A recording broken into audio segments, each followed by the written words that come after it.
All right, we're going to make some strange measurements today. So I have my VNA set up and I've calibrated it, and I need to use a BNC adapter. So I'm going to put the BNC adapter on here. That will add a little bit of electrical length, which we see right here. So I'm going to do something called a port extension, and I'm going to add some mathematics to compensate for that extra electrical length, and I'd say it's about there. Okay, so we have this set at a 0, and we can check that by putting on a 50 ohm load, and we get a nice spot in the middle here. So it's pretty good.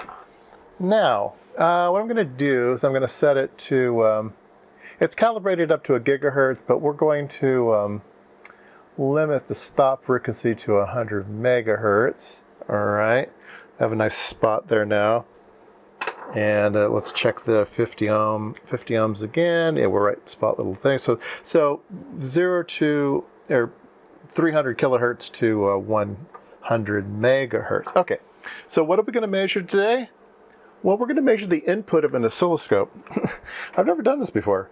So this is a 100 megahertz Keysight DSO X1102G. And so the input impedance of this, so you can read the little sign down here, and it says 1 megohm, 16 picofarads, okay? 1 megohm, 16 picofarads.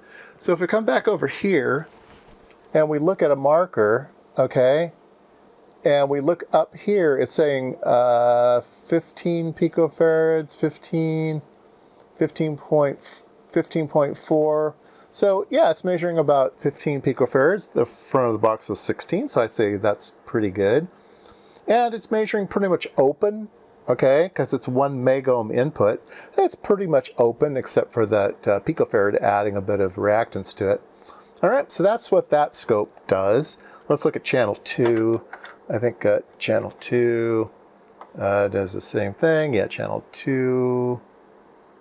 That's measuring 14 picofarads, a little bit different. Not terribly different. 15 picofarads on channel 1. Okay, so that's what scope probe inputs do, right? All right, now what about this big monster? What about that one? So let's put it here on channel 3. And of course we're seeing the VNA output stuff, so we can look at this funny waveform from the VNA. Okay, so let's go back over here, and we can look at our marker. It says 25 picofarads, much more picofarads, okay?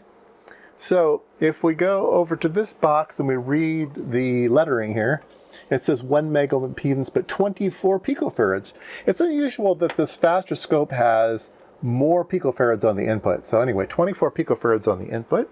What are we measuring? We're measuring 25 picofarads. Pretty good, okay?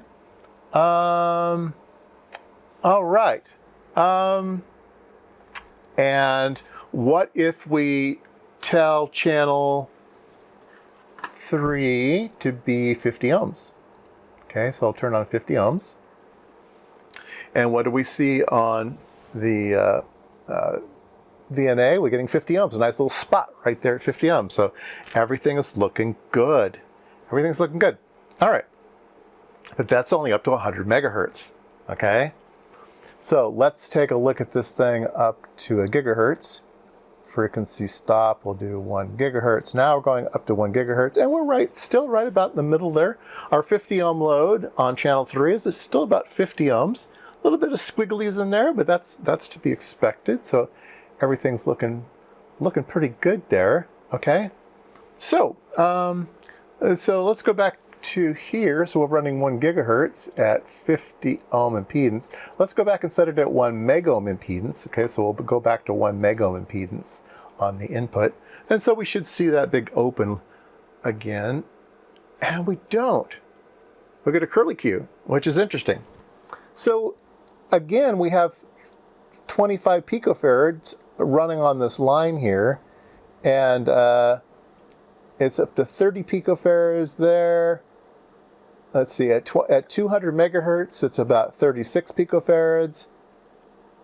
At 500 megahertz, it's running about 75 picofarads. So yeah, look at it. It's coming right here to 50 ohms. So from about, I don't know, 300 megahertz and above, it's kind of a 50 ohm system. That's not expected. So I don't know. I mean, this first time I've ever measured such thing. I don't know if it's typical. I don't know if it's not typical. It makes sense. You've got this big picofarads on the input, and of course the reactance is going to be terrible at 1 gigahertz. So yeah, maybe it is what it is, and that's just the way it operates. Yeah, interesting. I mean, I didn't know what to expect, right? If I take a, let's see here, where's my, yeah. Let's just test it. Here's a 50 ohm, here's just a 50 ohm through. And if I put my 50 ohm through on here, yeah, still getting a little spot. It's still working good. I don't know. Let's look at 1 gigahertz on the 100 megahertz scope.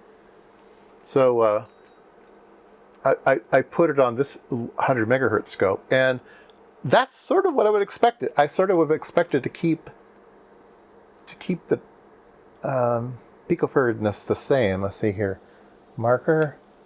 So for here we're 18 picofarads, 54, 250. Yeah.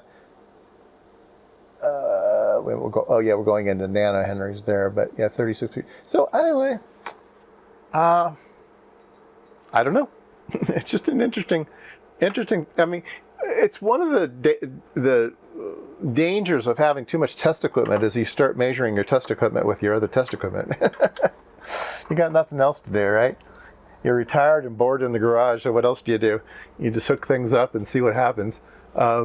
But yeah, that's a very interesting graph for the 1 megohm impedance, complex impedance of that 1 megohm input.